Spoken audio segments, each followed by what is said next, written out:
ja ma panin nii nagu ühendada. seal Eesti ise vale seletas. aga ma seal poliitikat.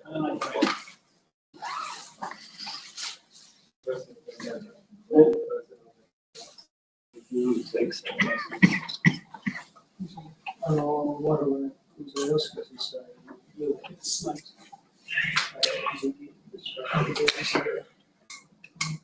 green is when rain comes.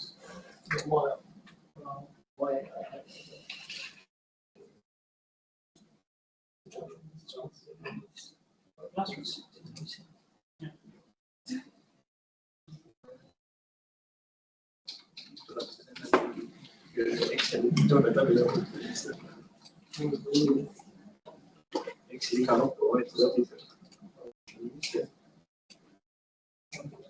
See on see nii lamp küsitud seal.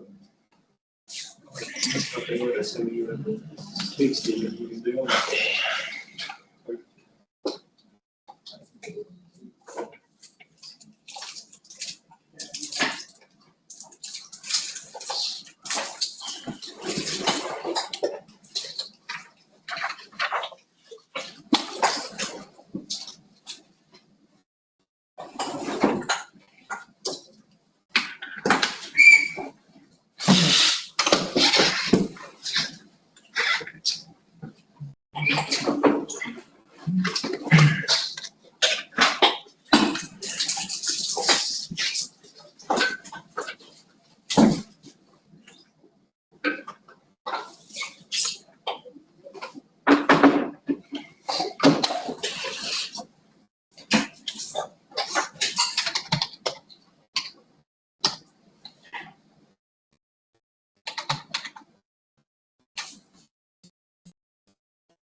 Okay. Hello. The last week we talked about C structures, and we also mentioned, analog in Python, which would be classes, pretty much, or you can do some other tricks to get the same result, like using a dictionary or something like this. Today we are going to continue with our with our course, and the next topic is going to be binary files. So we talked about text files, and the last 2 weeks, the examples we've had have all been based on text files, but and you know, the main advantage of text files is the fact that they are human readable, and you can pretty much pick up any editor and you can work with this file. So that's the main advantage. Now, if we are not talking about delimited data, which is a topic that we will come to in I'm not sure, next week or in a couple of weeks. Then having this human readable file has some problems. For example, the tricks that we have had to do using this very simple example of having product names and product prices is that, you know, it's kind of difficult to separate text fields with multiple words. So theoretically, if we have just one text field and one number field, then we could start investigating it from the end, and then, you know, pick from there. In Python, we have rsplit, for example, for something like this. But, you know, if we have multiple text fields, then this is going to break down. Also, it's very difficult to say that there is no data about something. The data is missing. We kind of expect that every field of the record needs to be filled, and, you know, it's possible to use some dash or something like this in order to specify that, okay, that this number field, for example, is missing, but it gets complicated. And once more, generally we're talking about the situation where one line is one record. So this means that a field cannot really contain new line character, for example. This is going to break the entire flow of the file. And so binary file introduces a whole new set of issues.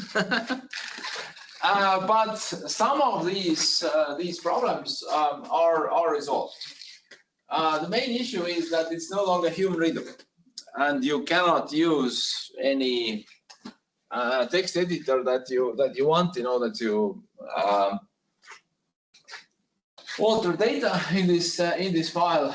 But on the other hand, you know, having multiple words per text field, this is no longer an issue.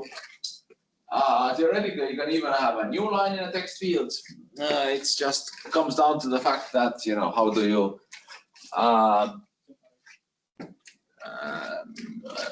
read this in?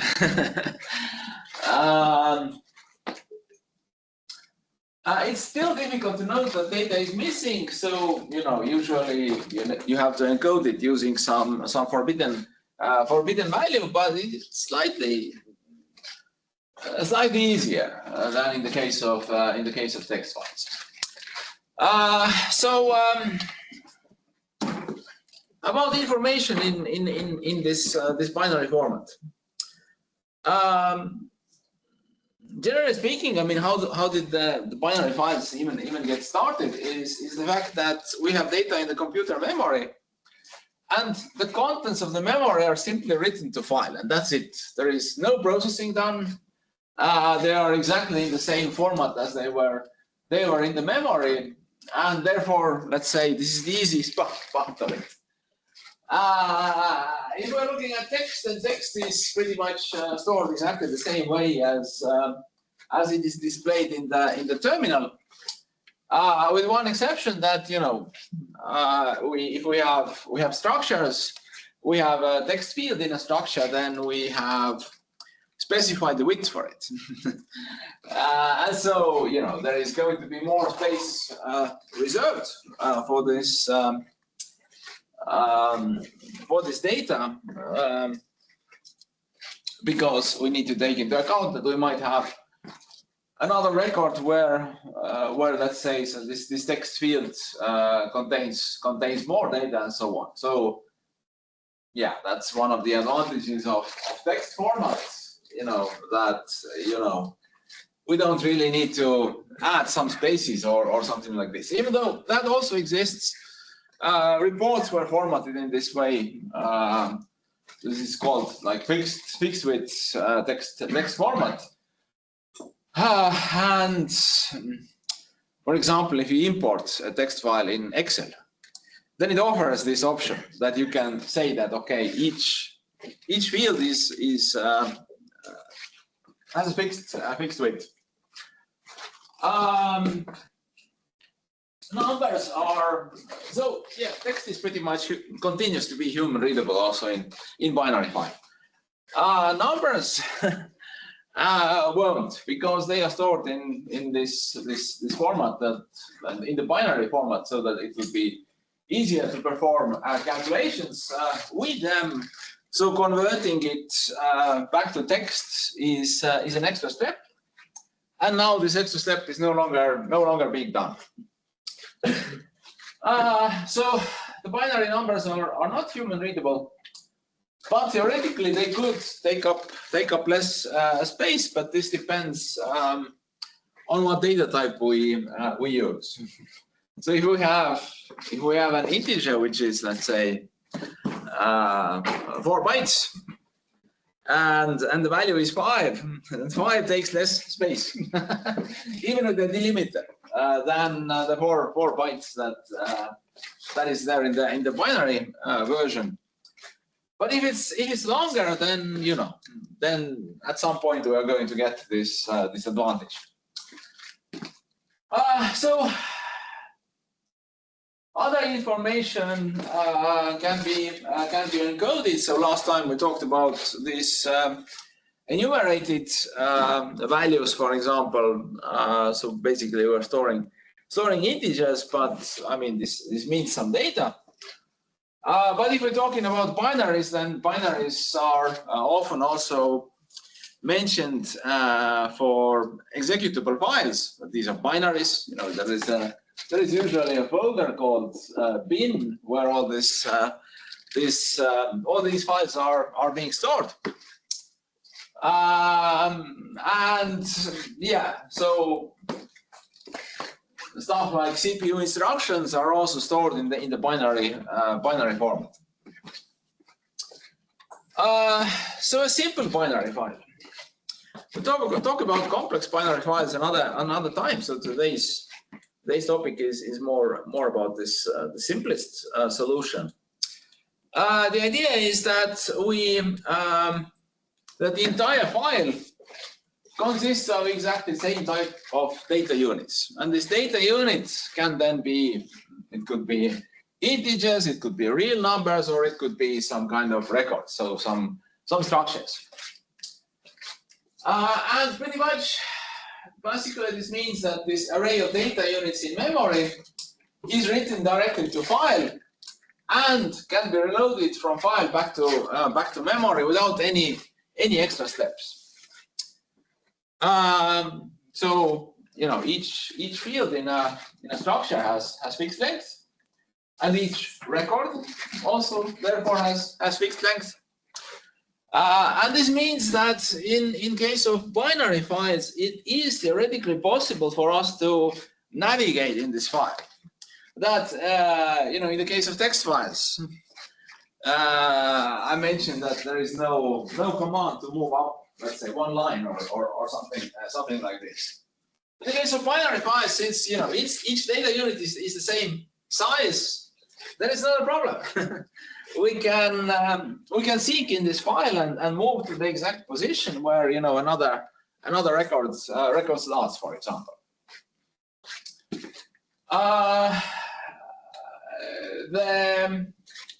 In this approach, this structural record cannot have any dynamic fields.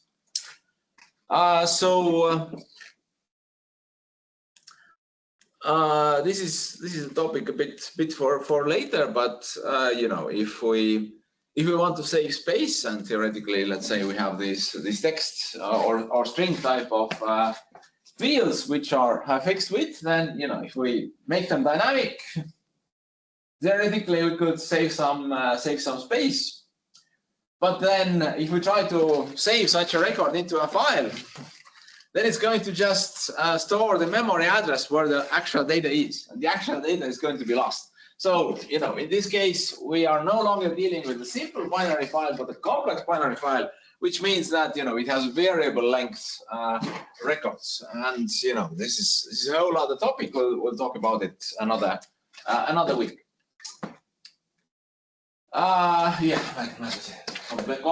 Complex binary files are a topic for another time. So, there is another interesting problem when it comes to binary data. And this includes also stuff like variables and so on. There is something called alignment. And the idea is that, we have our CPU, and we have memory, and theoretically, if we talk about this, then we can address any memory location at the precision of 1 byte, so to speak. However, physically, this is not the case. We have our CPU, and we have, for example, 2 sticks of RAM, which are connected in parallel for a 128-bit bus. So each of these buses is 64 bits, and this goes on. If we're talking about servers, then the bus can be very, very wide. But these are 64. And this means that actually the fact that we are loading data from memory means that it's kind of, let's say, segmented by 16 bytes, because this is the minimum data that we can load from memory. And due to this fact, then it becomes complicated if we load this data in.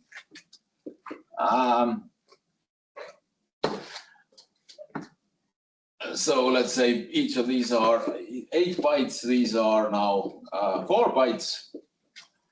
And for example, some integer value is located like this.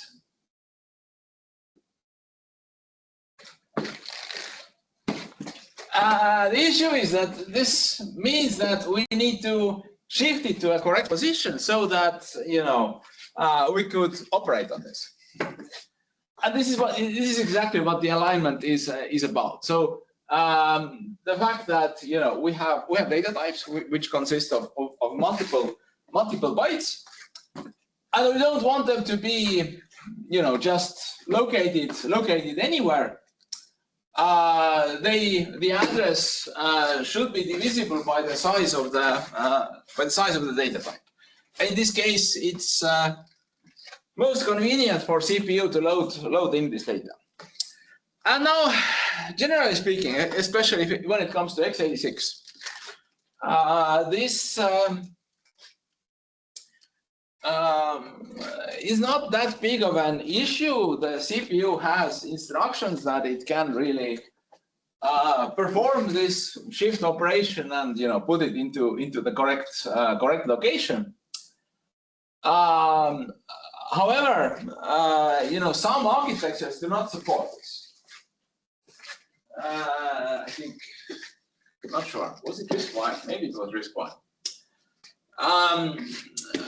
But I mean, what this means is that the compiler is going to add some spaces into the structure so that all fields would be aligned.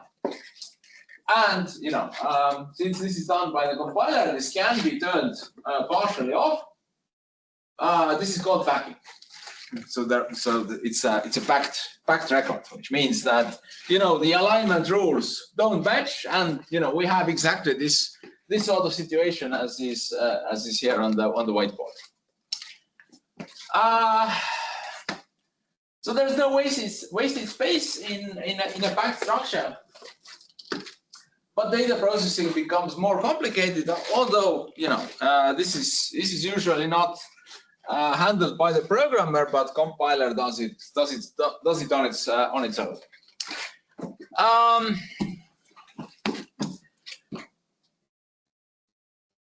So yeah, I mean, and it doesn't apply just to structures, but also every variable that we declare in a program. That if there are spaces between those, so if those variable types do not align exactly with the memory, then spaces are going to be introduced between them. So yes, in a C structure, this alignment requirement is applied to all fields.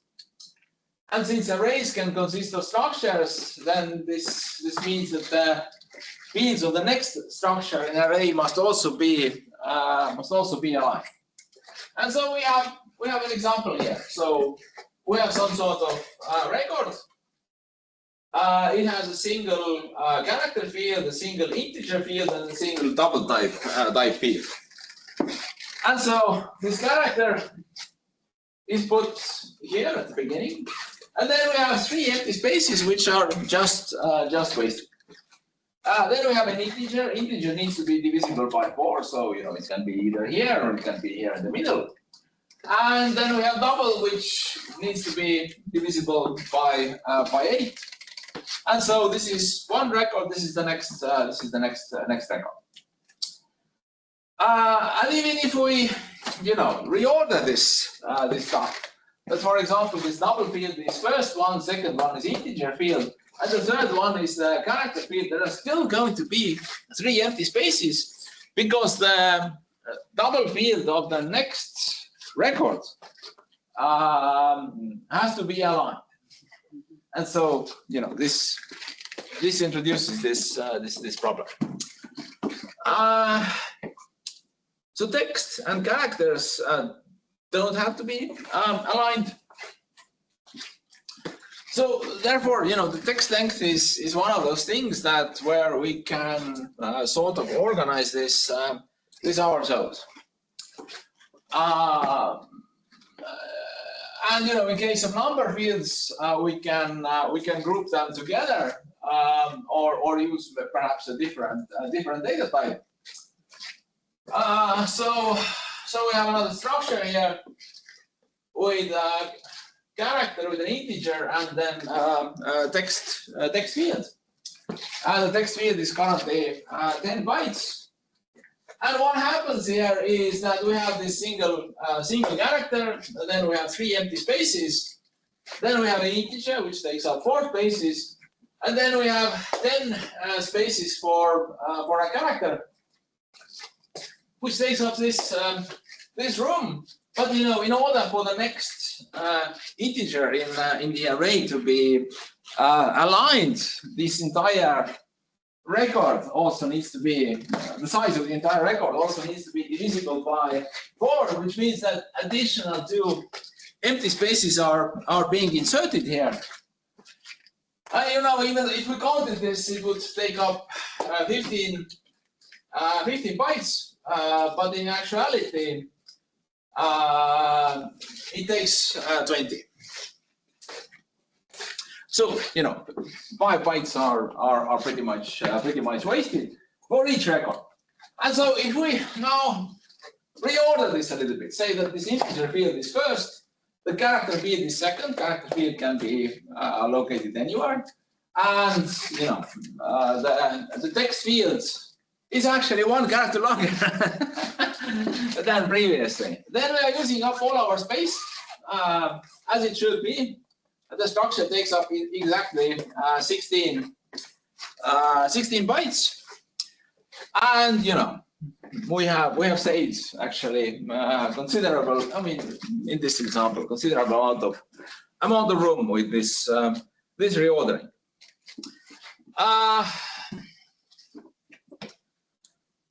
Last week we talked about C structures. There is one more, let's say, type or construct which is similar to a structure. It's called union. Unions are not used all that much. There are some cases where they are useful, but this is mainly historic and comes from the fact that we wanted to save room. So the idea of a union is that we can have a field of varying type. So we have character, we have an integer, and we have double. And for a union, this means that the largest element in this construct is going to be the size of the union, and then some of the spaces are occupied by multiple variables. So first, for example, this first byte is occupied both by character, by integer, and double. The first 4 bytes are occupied by integer and double, and this entire 8 bytes, this is the place where only double is being used.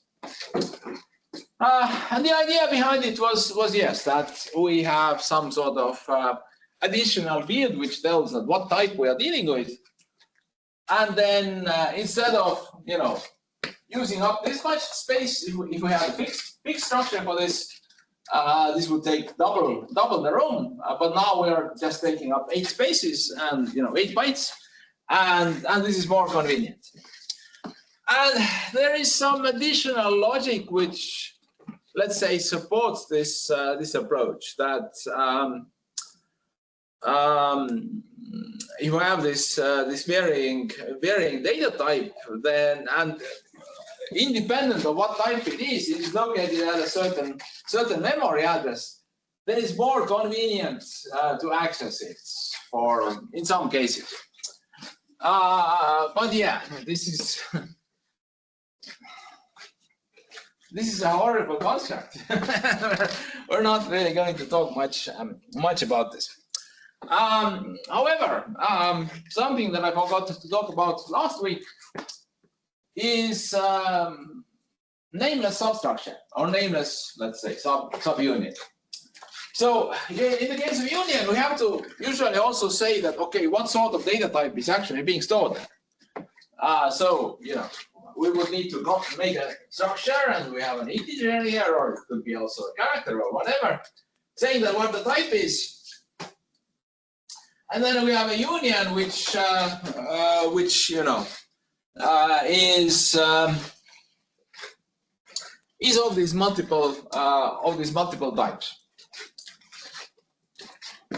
And usually if we define a substructure, we need to name it. So this means that we say that the type is, for example, 1, and we want to access the character and send it to A. Then we define a variable x dot type is going to be 1, x dot v dot c is going to be A. But we can skip this v. And in this case, the fields of a substructure, or fields of a union, are accessible from the main variable. So we have x dot type and x dot c. Even though c is a field of this union here. So a little bit convenient, so to speak. Of course, again, this can cause issues if you have same name fields in a substructure and also in the main structure. Then this is a conflict. I think the compiler is not going to complain about this. But theoretically, we can use something like this. Then checking the alignment can be done with size of function and also the address function. So size of is of size t type, and this is now again dependent on the operating system. So in a 64-bit operating system, the size t is also 64-bit integer. In a 32-bit operating system, it's 32-bit integer. And size of says that how large the field should be, and with address operations, if we pick the address of the next field and subtract, we find out how much is actually being used. And so yeah, size t has been defined using type def in stdlib or stddef or somewhere, but you usually need to include stdlib in order to use it. And it's also used for specifying memory usage. The actual data type is, like I said, dependent on the operating system. And once we start talking about dynamic memory management, like malloc and realloc and so on, then the parameters for the size of the memory block are also of this size t data type. And from C99 standards introduced for printf blank type, which is ZU. This doesn't cause conflict. Otherwise, we would have to use %LU or %U or whatever in order to print out this value correctly. So there is one more issue with binary data. Yeah, this is called big endian and little endian. This is a question how the data is even stored in the memory, and this is dependent on the CPU architecture. And so we have x86 architecture, and it's backwards compatible with this nice 8086 CPU from 1978. So it's or no, was it? Yeah, I think 1978. Which was a 16-bit CPU. It's a completely different world back then when it comes to IT. And this itself was upgrade of 8080 CPU. And the idea here was that we can have multiple data types. And the instruction can address also memory. And so perhaps it was done to save some space or whatever. The idea was that independent of what sort of data type we are dealing with, let's say the lowest byte is always going to be first. And so this is called little endian architecture. So in the case of multi-byte integers,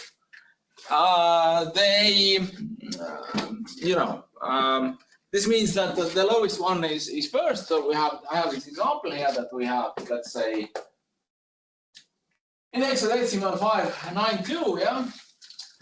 And in the little endian version, it's rated 92 and 05, and in the big endian version, it's rated 05 and 92. So this means that we use one architecture. We have our C structure. We have aligned it and done everything that is necessary. We save it as a binary file.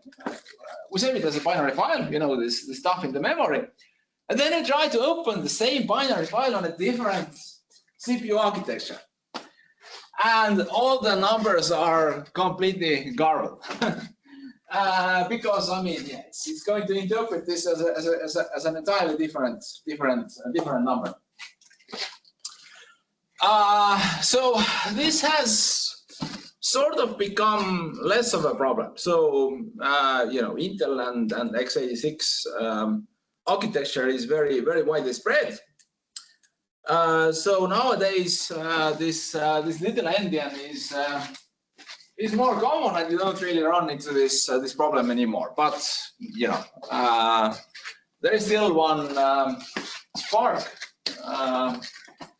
CPU-based workstation working here in the university network, and so I logged in there and tried it, and yes, the byte order is reversed. So you know, you try to save a binary file there and read it in another place, it's going to be completely garbled unless you take it into account. So big endian was used on older systems, for example, Motorola, so Spark. This was by Sun Microsystems, and also actually older ARM CPUs use this big endian approach. RISC-V is generally little endian, but it supports also big endian, or it's called bi-endian. So it's an open source CPU architecture, so you can implement it if you want on your own. And the architecture has a specific bit which then says that how the memory is organized. Is it organized in little endian or in big endian way?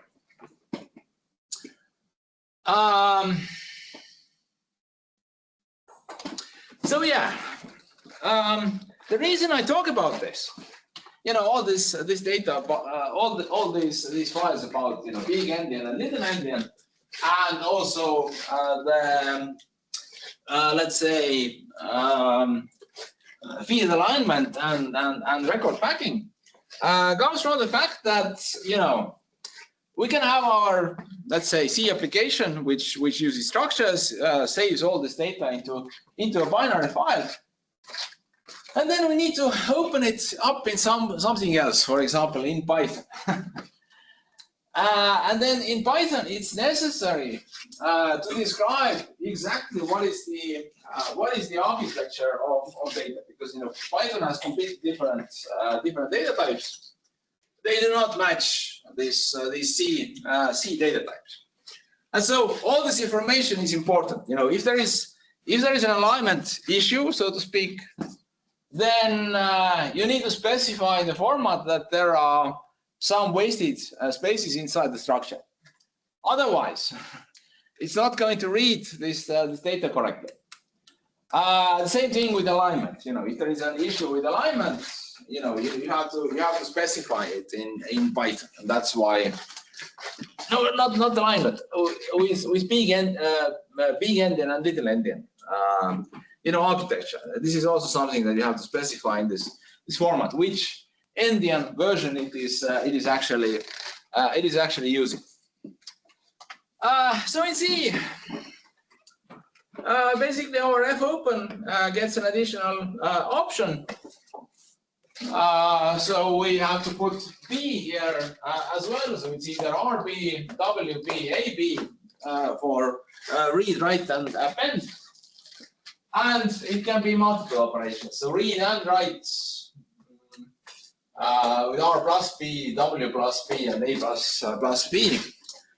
And I think it's also allowed to put this plus at the end. So it's RB plus, WB plus, and AB plus. For, you know, both read and write operations on binary files. And so, you know, in the case of text files, we used fscanf. And now we no longer do this. So instead, there is a new function fread, where we specify an array, the size of the records, the number of records, and then file where we are reading from.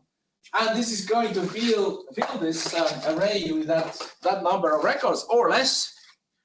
If there aren't that many in the file, for example. And it's going to return the number of records that it read in. So, both read and write become incredibly simple using binary files. So when reading, it's important to check how many were actually read. When writing, you can check how many were written, but if you couldn't write this, well, what can you do? I mean, you can note the user that there was an issue or something like this. So it's possible to navigate this binary file, even though in today's example we're not going to mention this at all. Anyway, so there's a function called fdel, which returns the current location.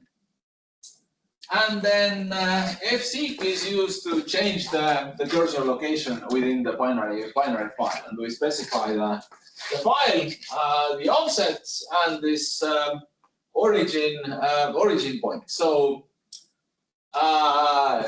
with fdel, we get the position from the beginning of file. So the origin should be seek set, and then this offset is a positive value. But it's also possible to move to the end of the file. So if there's seek end, and the offset can be either 0, so we're moving exactly to the end of the file, or it can be negative, that we are moving some position back. Here, these offsets need to be in bytes, so they are not in records, even though we store some records into the file. But this information is not remembered, as is in the case of arrays, that we increment the index by 1 and we move to the entire next record, which can be thousands of bytes away. Here we need to specify it exactly. So this offset is an integer value. And then also seek carter, which is from cursor. So in this case, the offset can be either positive or negative. So we are moving forward from the current location, or moving backwards from the current location, and then this is followed, for example, by another read or write using these fread, fwrite functions. Usually, then a single record. There is one more interesting thing called bit fields.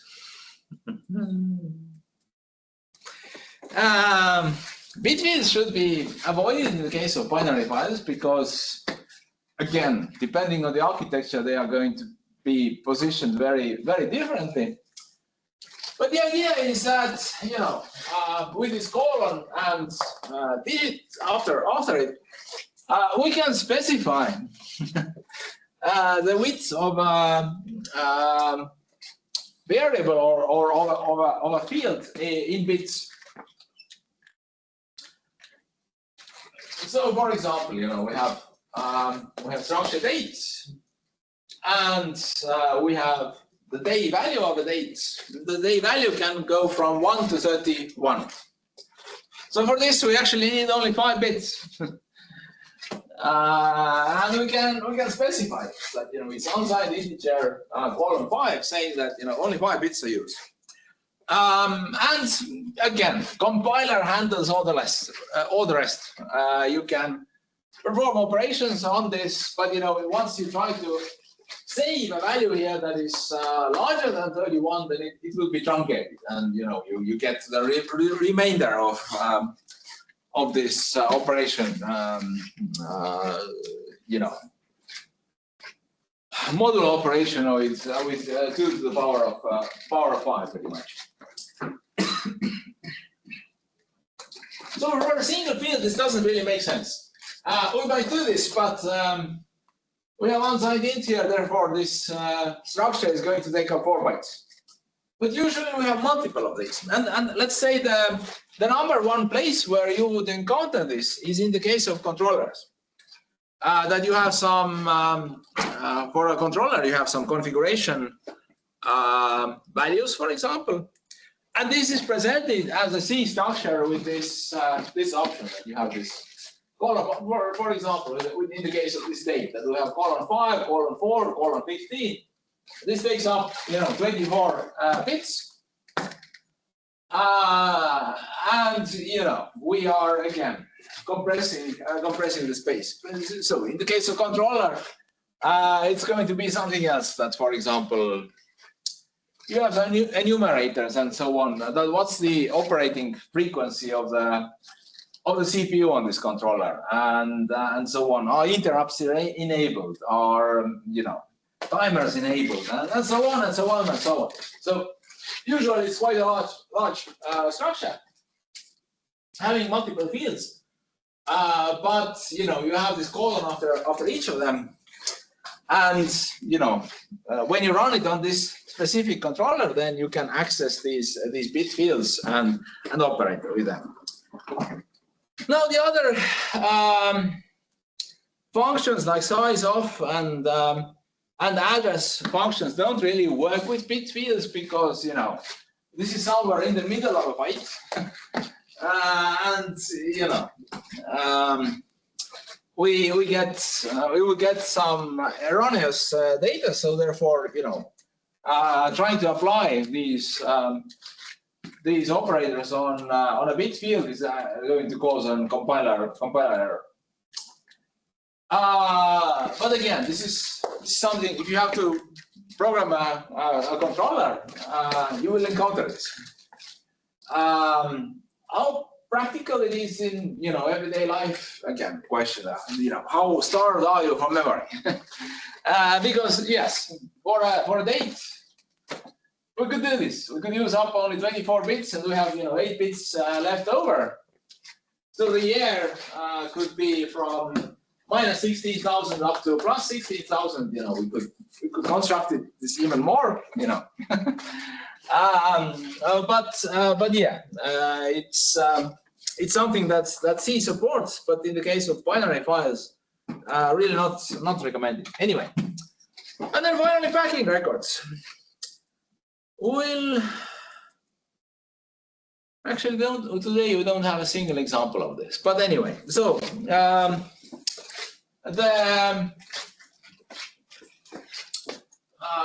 there is this pragma called pack, and you can then specify the alignment that you want. I mean, the alignment can be 1, which means that basically, there are no empty spaces. But it can also, for example, be 2 or 4, for example. And this means that if there would be an empty space of either 2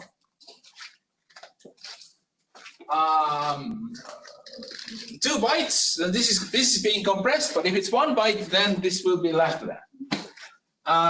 So we don't go all the way. We go part way. So this can be applied to a single structure. In this case, you have to use push and pop operations that you push for back this restriction by 1 byte. You define a structure here, and then you pop and say that okay, from here on out we don't do this. Then there is another possibility that we can give it an attribute called backed. And we can also specify how it is aligned. If it's just backed, then it's going to be backed by 1 byte. But if we want 2 or 4, then this needs to be written here, with a line. Or it's also possible to do this from the compiler and give the compiler another argument, minus f back struct equals n.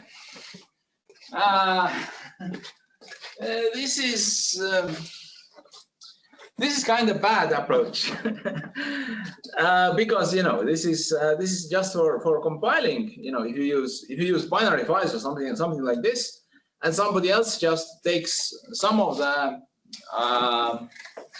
code files in your projects and doesn't know this, then none of it is going to work. So it should be present rather in the code file than in the compiler, but compiler does support this operation as well.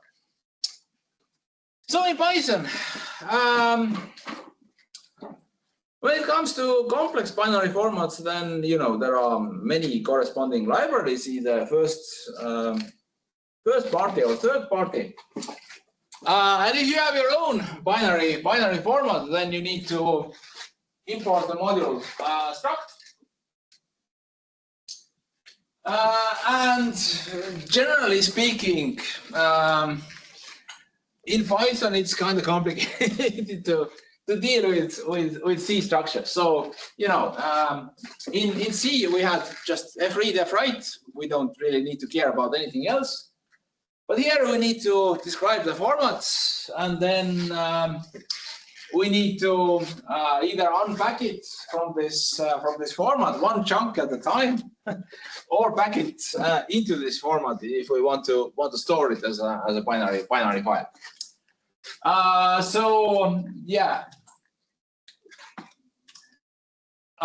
it comes down to the fact that Python's own objects are very different from C. If you want to store Python's own binary data into a file, then there is a module called pickle, which then can be used you can give it an array or a structure or array or a class or whatever, and it's going to be stored in a binary format that only Python is able to read. Because again, there is nothing corresponding to it in C, for example. But yeah, if we read binary data from a C application, or we try to create a binary file for a C application, then there is a lot of conversion that needs to happen. And we're opening pretty much the same modes as in C. We have to specify this binary file here. And now, in the case of text files, we had read lines and read line. I think, and something like this, which already took into account what encoding was, and so on and so on.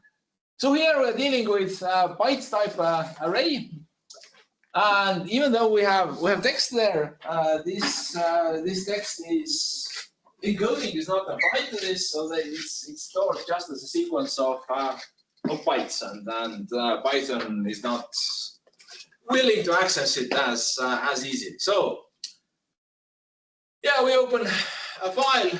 We have data. We read this in. So this is an array of bytes. When writing, we need to do the opposite operation and convert. If we want to save an array, then we need to convert each element in this array into binary format, and then we can write it down. So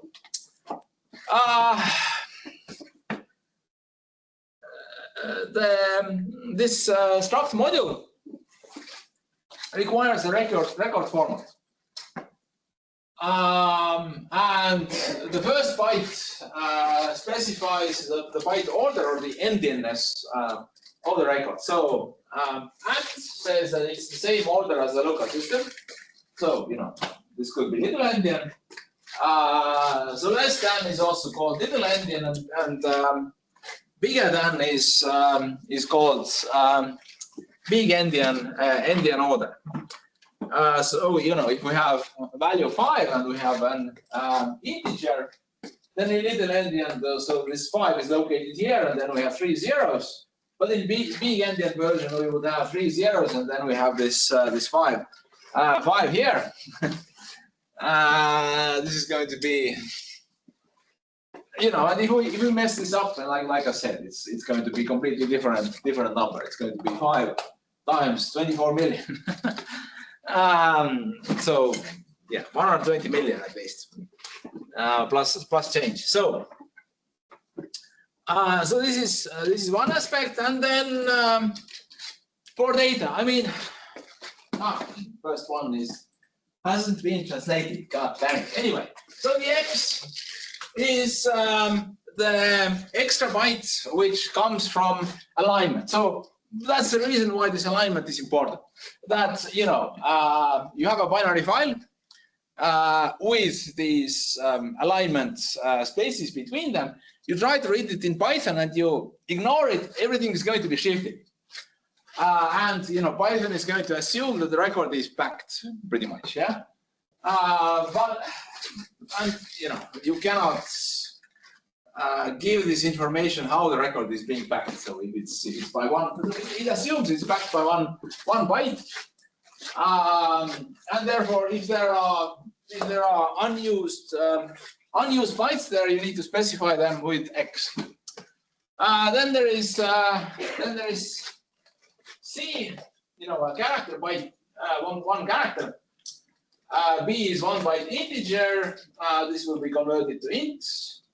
Uppercase B is 1 byte unsigned integer, which again will be converted to int, and so on and so on. So H is 2 bytes, L is 4 byte, Q is 8 byte, and then FD are used for floating point values. So either a 4 byte real number, 4 byte floating point number, or 8 byte floating point number. And then finally text S, and you have to specify what the length of this thing is. So, and yeah, it's possible to group multiple fields of same type. So you know, if 4H is going to be the same as HHHH. And the entire format starts usually with that, which means that, you know, the endianness of the local machine. And then, for example, we have two 16-bit integers, then we have one 4 byte or 32-bit unsigned integer, then we have 3 floating point values, and then we have text of 24 characters, for example. And you know, this would look something like this. That we have short int A and B in a C structure. Then we have unsigned int C, and then we have floats D, E, F. And finally, char G, which is 24 bytes. So yeah, this is the conversion mechanism between Python and C. There are other places where that use the same thing. That, for example, if you have a library written in C and you want to access it, then the same sort of conversion needs to happen if you are dealing with structures. And then there are various functions that deal with it. That there is pack, where you have to specify the format, and then there is a list of values that you want to pack into a structure. Then you can also specify the byte array and location of where you want to write this, and you know, unpack is for the other operation, that you unpack this into a tuple of values. This is being returned by this structure. And calc size for a format is going to say that how big is a single structure that has been defined by this format. So, you know, the format from previous slides is the one that is being used in each of these functions. The text. So We don't know the encoding, which is the main problem. So if we write binary text, we have to use encode function and specify, for example, that we are using the UTF-8 encoding. And when reading texts, we have to use decode function. So we are reading into a byte array. This is specified in Python with this keyword B in front of, let's say, this text. That this is not a string. This is a byte array. So it uses a different type of functions and different type methods and properties, etc. So this needs to be decoded then. Again by UTF, and then we get a string object that we can work with. So this is let's say the complexity of Python that comes with it. Now, so up until now we have really looked at these dialog programs where we ask the user a question.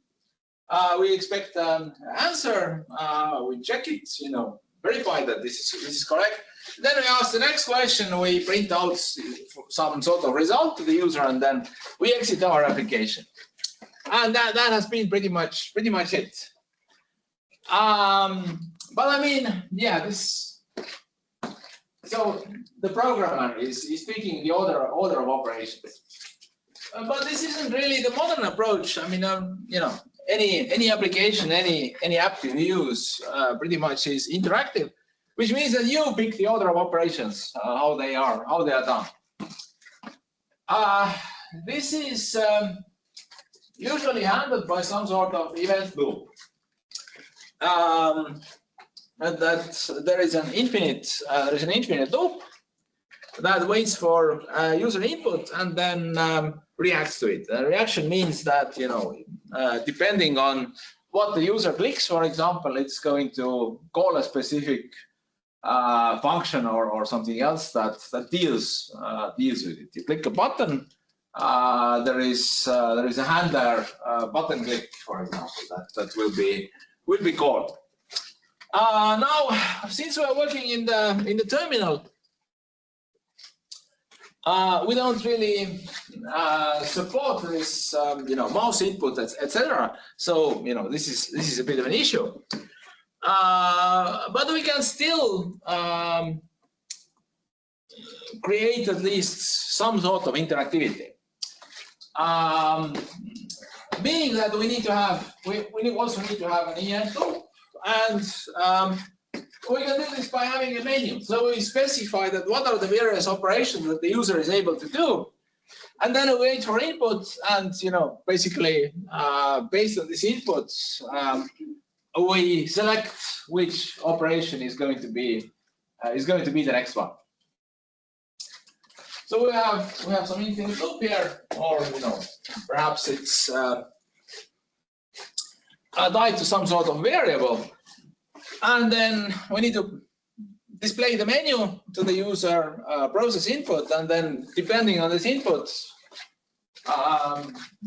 we use a switch statement, and then we do one thing, we do another thing. So in the menu there are various picks that the user can do.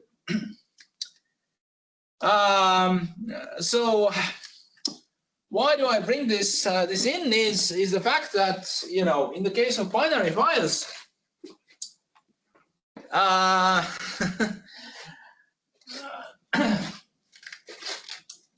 we can no longer use another text processor in order to access this data and to alter this. So this means that actually our application now needs to offer all possible operations that the user might want to do with the data. And when it comes to these operations, this is there are various acronyms for this. One is called CRUD, which is we need to be able to create new data. We need to be able to read available data.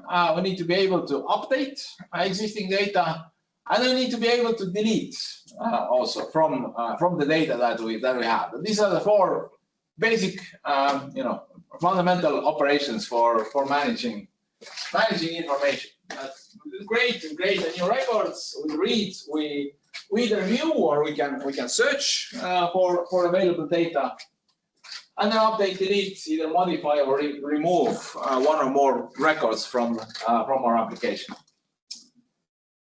And this means that our application has to become more complex. That we need to bring in this this functionality that the user is able to alter the data in the binary file, and that's also the reason why I mentioned this event loop. That we cannot really handle this anymore in a dialog format. That what do you want to add to the file? What do you want to read from the file? What do you want to delete from the file? Is not an appropriate, let's say, approach to this. So instead, the user should be the one that initializes this. That I want to add something to the file, or I just want to find, let's say, the cheapest product and exit. I don't care about anything else. Also, at some point, you will have the home task. And the home task is also needs to be interactive, meaning that you offer the user the choice of performing various operations. And so one of these approaches is menu. I hope we will be able to look at another approach as well, where we can perform these operations using something else.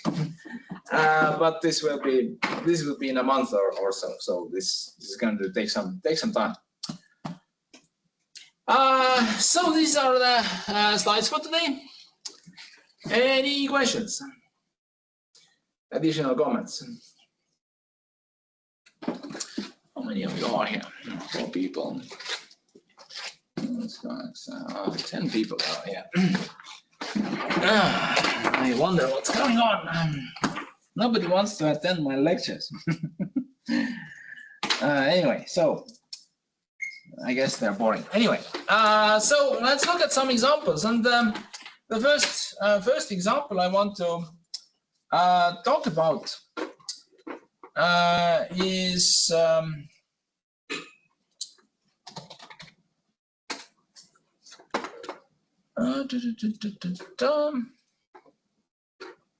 it's called example.c. And basically, we have some, this is also an example of having this bit field data, which takes up 24 bits or 3 bytes. Then, we have defined this person structure twice. So we have first name, we have last name, and we have date without a name, which means that this DM and Y are going to be accessible also from the main record. And then we have another structure here, person2, which has the same fields, but also has one double field. And the reason for this is that you want to analyze what's going on in the structure. Where is space being wasted. So the main program is that we have we define a variable z, and we immediately initialize this. We said that the first name is Thomas, last name is Smith, and we say that he was born, February 17th, 1996. So anyway, 30 years ago, his birthday. Anyway, and just to show how this nameless structures work, that indeed z.y is going to access all these subfields. Even though for initialization we had to put this information into a separate curly brackets. So this is one portion of it. And the other part of it is that we now try to analyze this structure that we have. Then we have address 1, we have address 2, we have length, and then we define another. We define this tPerson2. We define an array of 2 elements. And basically, for each field, we would have to perform these operations that have been commented out here. That we set the address to the first field in the structure. Then we call size of the function which returns the length of this field. And then we calculate the address of the second field in the structure. And then we print out that, you know, what's the length and what's the what are the addresses? So from address 2 minus address 1. So what's the field length and what's the actual length, including wasted alignment spaces? And we would have to do this for each field. But instead, we have defined a macro. So we have defined a macro where we supply an index and the name of the field for both, you know, the first field and the following field. And then, you know, here we just say that, you know, address is, you know, this address of x at index.fld.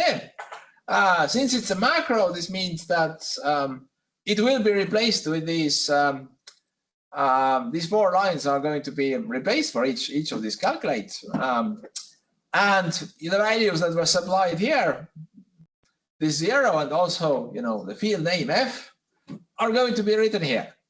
And so we are not going to have any more problems therefore. So, you know, even though the record itself doesn't have FLD or FLD2, since macro works as a replacement, this is all going to just work.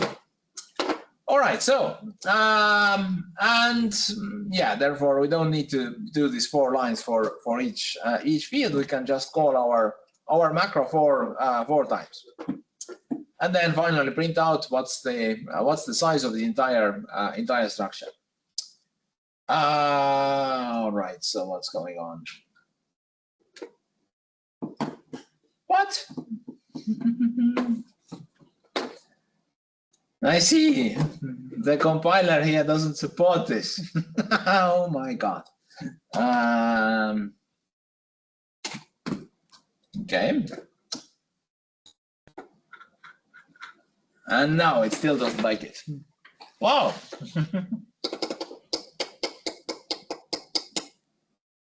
All right, so then let's and I need to set another thing here, minus STT equals C99, and then it should be okay.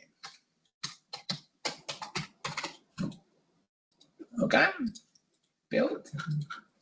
No, it still doesn't like it.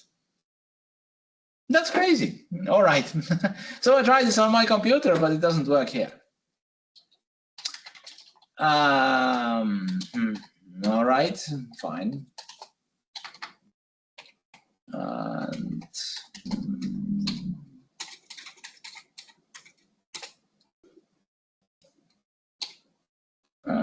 okay. Build. No. Yeah. All right. Fine. So this doesn't work. But you know, if you try this on your own computer, then you know it might work. It might work. Not work. I was pretty sure that this is how it is. Anyway. All right. Fine. Then let's just look at the second part of it, where we are analyzing the fields. So this is our structure. So we have a text field of 15 bytes, 2 text fields. Then we have actually substructure which consists of bit fields, and then we have this double data type. And so yeah, what can we if we run this, then you know the first field actually has correct length. The second one, we get the alignment problem of 2 bytes. Because the sum of this is going to be 30 bytes, but then the date structure, since it uses unsigned int, it needs to be aligned by 4 bytes, and this creates this offset of 2 bytes. So we could easily make both of these fields into 16 bytes, and then this would solve this. But however, let's say this substructure itself also has a problem. So from 32 bytes we get to 36. But now the double field needs to be at a location which is divisible by 8, and 36 is not. 36 is divisible by 4. So we need to move to 40. So therefore, this field actually also takes up 4 bytes. And the total size of the structure is 48, even though, theoretically, if you look at this, this would be 3 bytes. This would be 33 plus 8, 41 bytes. So the difference of actually 7 bytes. And yeah, it's possible to fix this. So first of all, since we can't put anything else here, we can say that it's 23 bits. So going from what is it? Why is it unsigned? This should be signed. Going from minus 4 million years up to plus 4 million years. And then we can update these instead of 15 to be 18 bytes. And then as a result, we're not going to have any more wasted space. But on the other hand, if we keep this structure, then this means that once we carry it over to Python, we need to insert those x's there to signify that we have wasted space due to alignment. So this was one example.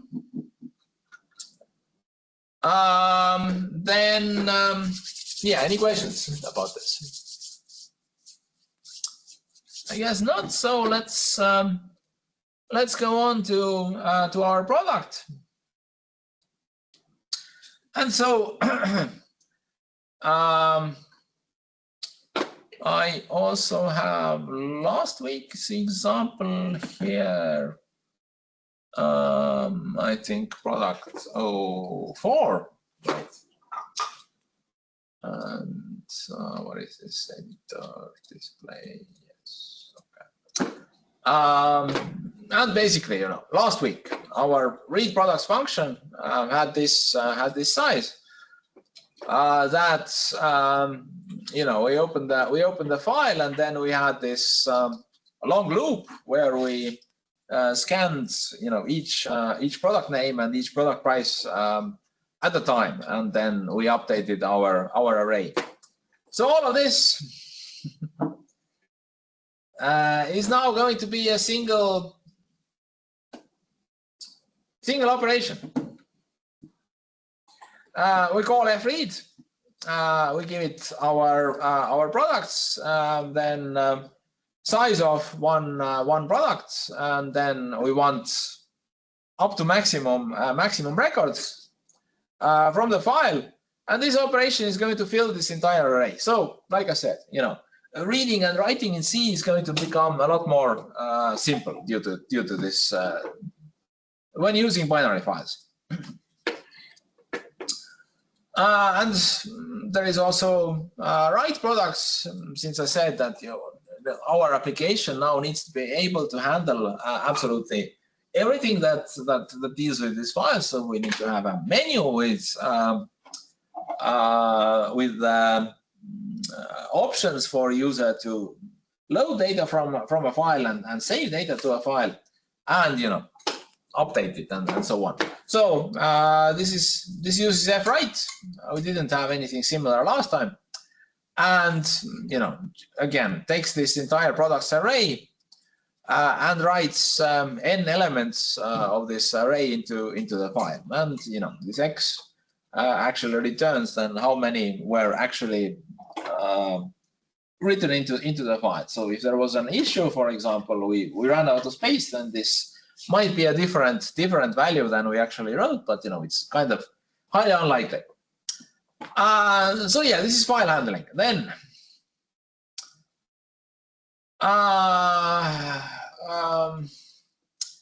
let's look a little bit at the main program. So in the main program, we define our meta structure P. We have a buffer here for internal functions, and we have an integer which is set to 1, so that it would stay in our event loop. And then inside the loop, we print out all the options that the user can do. So this is our application, product prices. There are read products, write products, add product, edit product, delete product, display all products, cheapest products, and most expensive products. And finally quit. And then we ask the user for command number, and since these are single character operations, we can just take the first character of the buffer, and based on this perform this operation. If it was multiple values, then I would have to convert it or whatever. Anyway, so and basically the switch statement now calls various functions. So there is read command, write command, create command, and so on and so on. And each time gives it the address of our meta structure. And this is pretty much it. And in the case of, if the user types uppercase or lowercase q, then we are going to set our in loop this variable to 0, which means that this while loop is going to end, and we are going to exit our application. And there is also default version, so that if the user typed anything else, then we're going to say that this is unknown command. So this is our main program. And now the reason why I broke this down is something I'll talk a little bit about next week. That we can create another meta structure also for our menu. And since all of these functions take the same parameter, this means that we can store this information in a meta structure that it's a pointer to a function with one parameter, and then we can initialize this and run this in a more compact way. But I thought that there is enough material for today that we're not going to look into this today. So today we're just going to call all these various functions. And so, yeah, even for read products and write products, there is wrapper function, so to speak, read command or write command, which tries to read this data from source file. But if this fails, then we give the user an option that we couldn't read from the file. Do you want to try another file? And if they enter a different file name, then we can try to read from there or save data there. And yeah, we have our buffer. We have a function called clean read, which reads data from the terminal, and then gets rid of spaces at the start and the end of this text that was entered, and also the new line characters at the end of it, and then returns the address to first non-space character in the string, or end of string if the user just didn't enter anything. So yeah, these are wrappers for read operation and write operation. And this is kind of an overkill. We could have ended here pretty much. But you know, this is a version where, let's say, we offer the user a choice that, you know, you can also specify some different file. So yeah, anyway, these are read commands and write commands. And then we have to sort our array, but now we are sorting this by two different values, both by price and by name. So there are two compare functions for quicksort. Then we have our print product macro for printing out information about one product, so the product name and product price. And there are some additional helper functions. Read name for reading the product name. So this calls clean read again to get rid of, you know, everything excessive at the beginning or end of the string. And you know, if the user doesn't enter actually a correct name, then this is handled somewhere else. But you know, if the user enters a too long lane, then this is being truncated because it needs to fit into our structure, and the structure field has fixed length.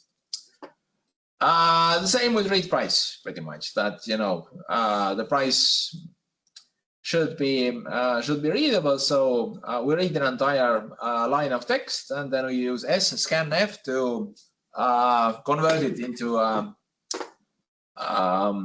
number. If this fails, then we say that, you know, the product price is unreadable and we return -1. Otherwise, you know, we check whether the price itself was either 0 or negative, and we say that, okay, the product price cannot be 0 or negative, but, you know, we return X at this point anyway. And so, you know, these are going to be ignored. And so for create commands, you know, well, first we check, do we have even space for adding more records? If not, then we say we cannot add more products and we exit. Otherwise, we define a buffer for ourselves, a character pointer, and then we read the name. If the length is 0, then we say that the product name cannot be empty, and we again exit this function. So there are multiple options for the user actually to also cancel their operation. Then this operation, this mem set here, I didn't have it in slides, but you know, I created this binary file. We can also look at the binary file. 1 second. So there is this command called ghex. And we can now open a file, and what I want to open, this is in downloads, binary files, and this products.bin. And so it displays this window to us.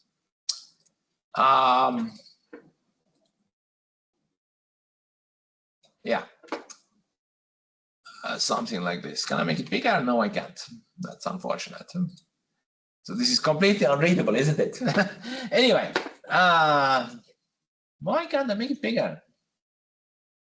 Edit preferences, display. Oh, let's see. We can set it to 20, for example. Select. All right. This is slightly improved. So this is our data, so to speak.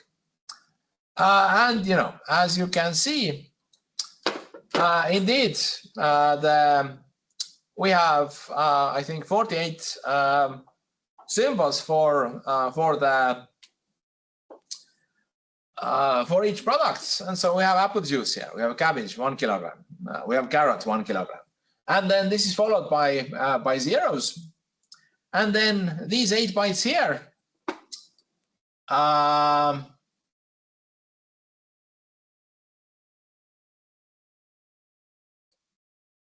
are going to be, let's see, double values, but why is it showing it like this? Is it like this, perhaps?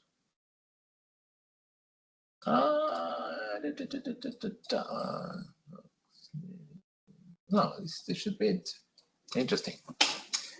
And it's not actually showing it correctly. So it says that it's a very large floating point value, or, actually, we need to be here. Yes. So, if we are located here, but if we move on, then, it picks the next byte. So at this location, it says that the value is 1.19, floating point 64-bit, which is correct. Here the value is 3.8, here it's 2.4, here it's 9.99, here it's 1.49, etc., etc., etc. So these are, so to speak, the product prices, but they are in binary format. And, therefore, like I said, they are not human readable, but text pretty much is. You look at this text, this looks just fine. But yeah, when it comes to numbers, this is pretty much unreadable, and the only option is using a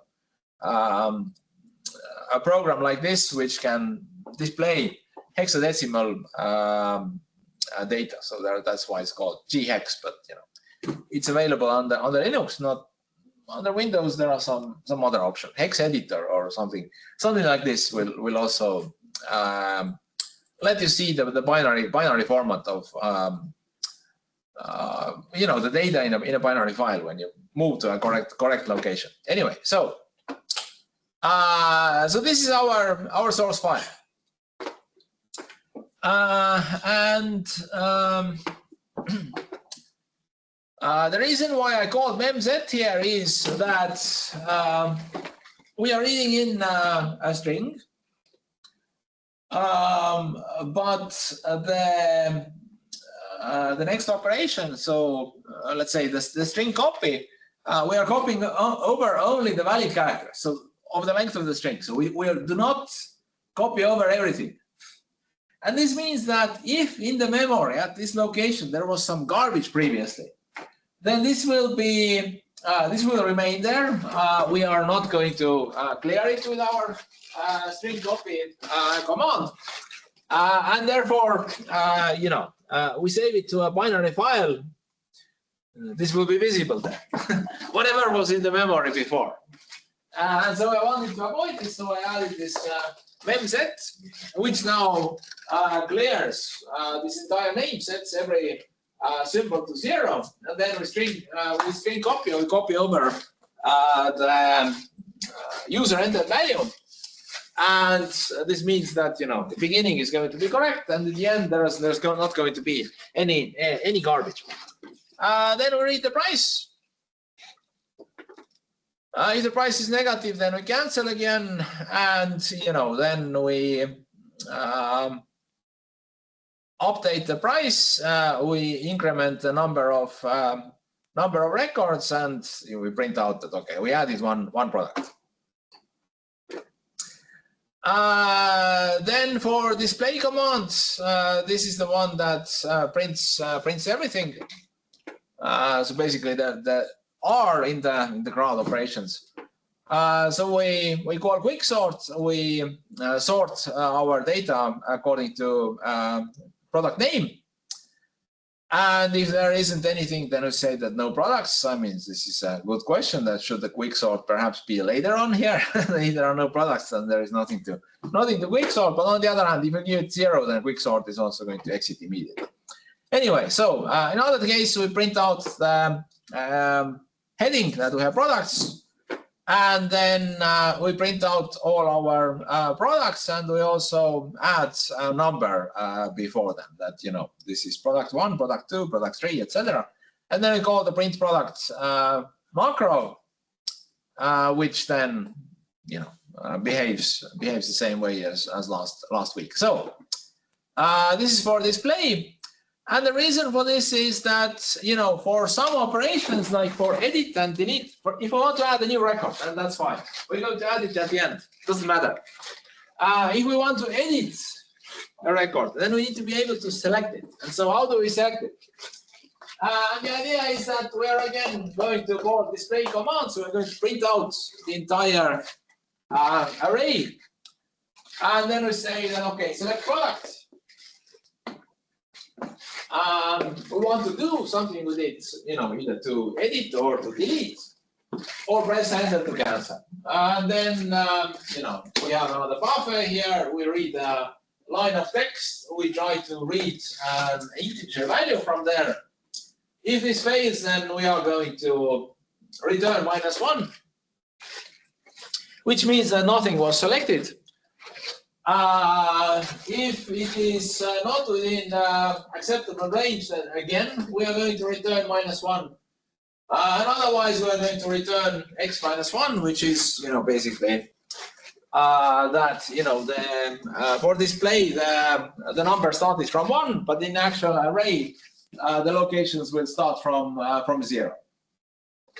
So this is for selection, and then update command and delete command pretty much have to use this this selection. So they check that if there are no records, then there is nothing to edit. Otherwise, they are going to call the select products to update. If the index is less than 0, then we are not going to do anything. Otherwise, we offer the option for the user to alter the price. So actually, we don't let them change everything. So they can't change the product name, for example, but they can change the price. And if the product name is incorrect, then basically they have to delete it. But that's the functionality, because the product name is a key value for us, sort of. That what product we are dealing with, and so this you cannot change. So yeah, we update the price and we tell the user one product was edited. For delete commands, similarly, we call select product. And now here are some issues. So how do we manage delete? So there is again no command to delete something from the middle of the array.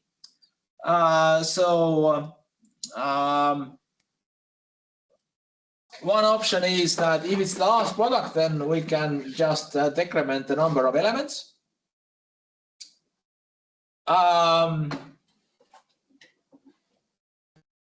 But okay, this is. But otherwise, so this is this operation here. Otherwise, if it's somewhere in the middle, then we are going to take the last product, copy it over to this to the location of the deleted product, and then we are going to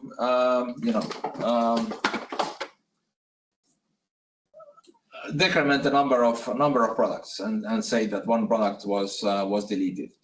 And then for minimum command, this is pretty much the same that we had already for two weeks. That we sort the data, and then we start from the beginning. We check whether the price of the first one is equal to the price of the second one. If not, then we're going to say that the cheapest product is. Otherwise, we're going to say that the cheapest products are, and we're going to print out multiple of these.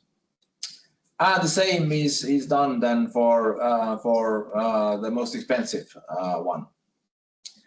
And these are the various functions. And so this file is actually quite large. If you look at this, this is already what is it?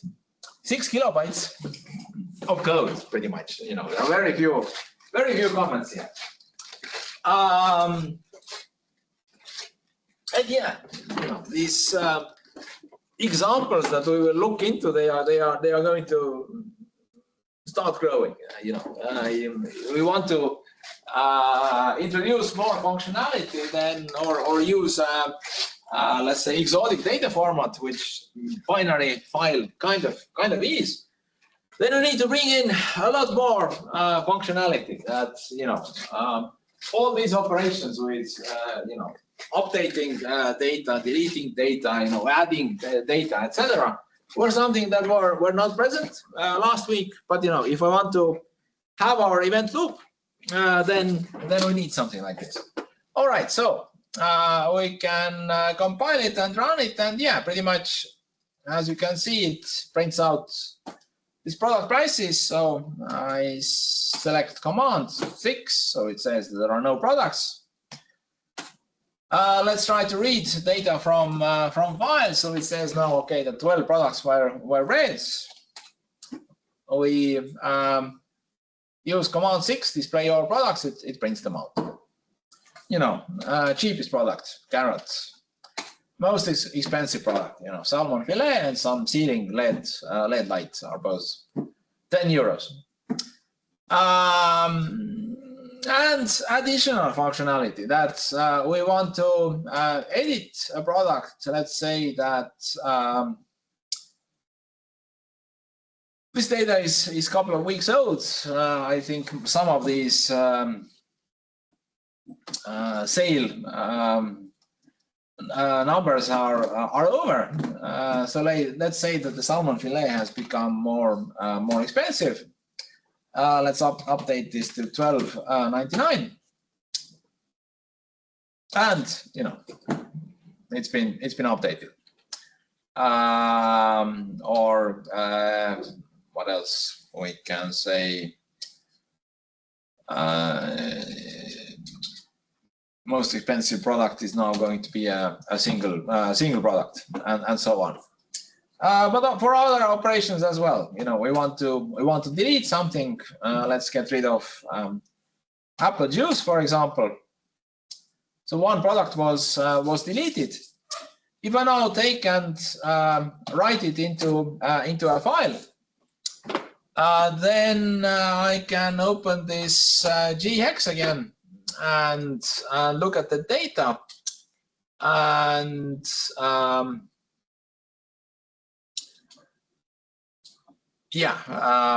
the last one was salmon fillet, and this was copied over. So what did we have? We had apple juice, cabbage, carrot, and ceiling LED lights. So we have salmon fillet, cabbage, carrot, ceiling LED light, because salmon fillet was the last product. We copied it over to the location of the first product, the one that we deleted, and there hasn't been any sort operations on this data. So yeah, that's pretty much how this works. Any questions? If not, then let's look at the last example. Here I'm not going to go into that much detail. This is now the same thing implemented in Python, and the reason I talk about it is that reading products and writing products, this is kind of complicated. That we need to define our format string, figure out the length of our structure, so to speak. So our string is that we have 48 bytes of text, and then one double type value. And then in the case of read products, we read in all our data, and our products are going to be then in this range. So we make an empty list, and then we call the range function from 0 to length of data, and we apply here this step of format length. So this is going to be chunks of 56 bytes. Pretty much, yeah. And then we get a chunk. So we got from the byte array this segment. If it's less than format length, then we have reached the end of the array, and it cuts out somewhere in the middle. Then we are going to stop. Otherwise, we use structure unpack. We give it the format string, and we give it our chunk of data. And this is then going to be applied to two values, name and price. Name needs to be decoded to UTF-8, and we have to call also the strip function to get rid of the extra spaces there at the end. And then we can add it to our lists, and we create a new class instance product with this given name and price. So like I said, this is significantly more complicated than in here. We have a single command. But I mean, yeah, the fact comes from the fact that this comes from the fact that, you know, it's typical for C. This is now very untypical for Python. And if we use this pickle library, then this would also be a single command, I think. But yeah, if we ever need to handle binary data, then these are the steps that we need to do. Write products is the opposite. So we iterate over all the products. We get a chunk, which is structure pack. We give it a format string, and then we give it the two values. We need to encode our text, and we give it our price, and then, you know, this is turned into a byte array, and then we can write it into the file, and then finally close the file. And the rest of it is there isn't anything particularly interesting. I mean, we have our menu here as well. Oh, we don't need to call build. So let's say display all products. What? Oh yeah, we need to load them. So this is the data that we have here.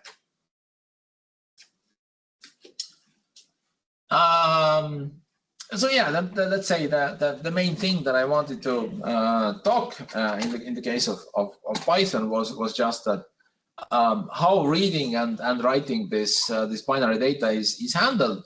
The rest of the file is not that important. Any questions about this example? I'm guessing no. All right, so we have wasted quite a bit of time, so let's go to today's tasks. So there are two tasks. So one is again for this structure alignment problem. Pick some sort of subject, whatever you are fond of. It could be a film, could be a video game, could be motorcycles, could be, I don't know, photo cameras, smartphones, or whatever.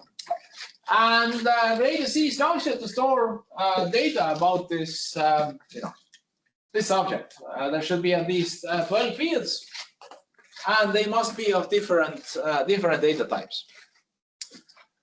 So keep this initial structure, and then check to see if the data is aligned, and there are no wasted spaces. And then try to reorder the fields, or change field sizes so that you use the space optimally. So this would be the second structure, and make a C application that initializes at least one record of new structure type and writes it into a binary file, and then make a corresponding Python application that reads data from that binary files and displays it on the screen.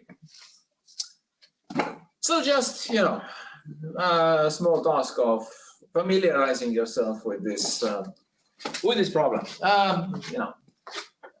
It might be possible that you cannot entirely optimize it away.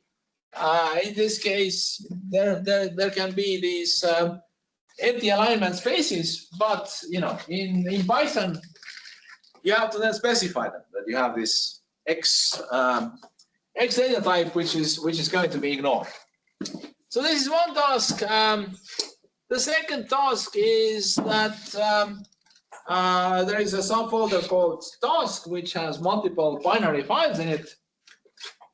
They have this sort of structure, the day and months are 1-byte integers, year is a 2-byte integer, and then we have a 4-byte floating point number, which is water flow rate.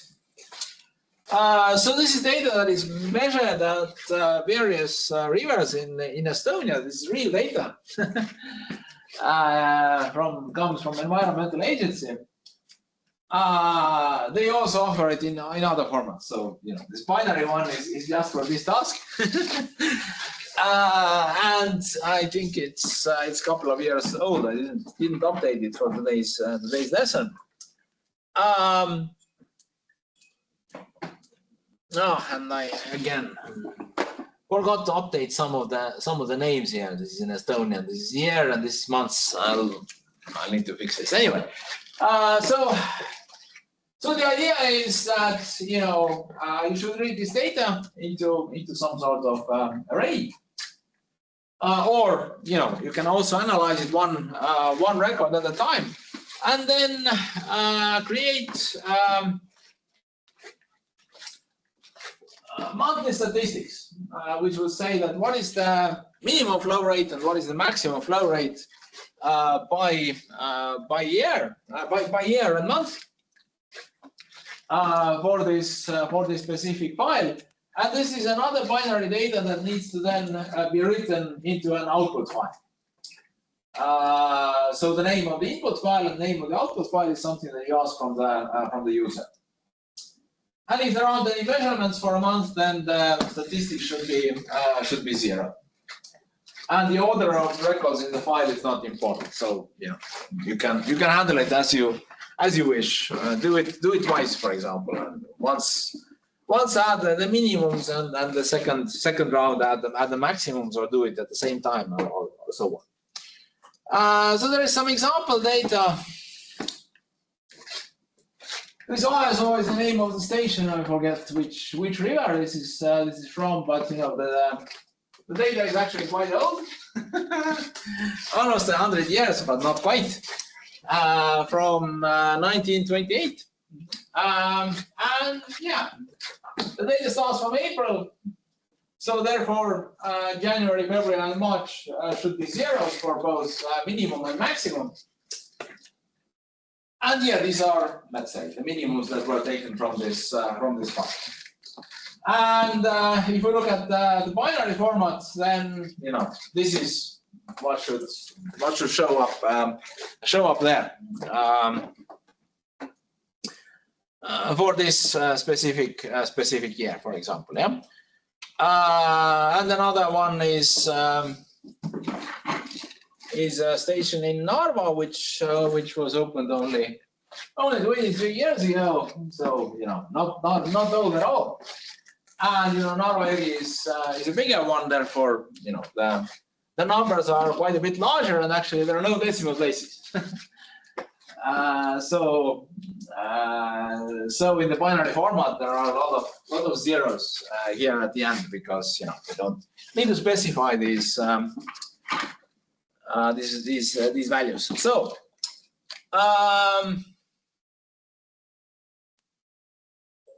So yeah, these are the tasks for this week. Any questions, comments? Do all 12 of the types have to be different? Says at least 12 fields? Yeah, no, we don't have 12 different data types. So, but I mean, they shouldn't be 12 strings. So, at least some, I don't know. In the case of film, I don't know. Production year and budget, for example, should be integer or float, and the rest can be text. That's fine. But yeah, it shouldn't all be text, because otherwise, there's no alignment problem at all. Okay, so this is it for now.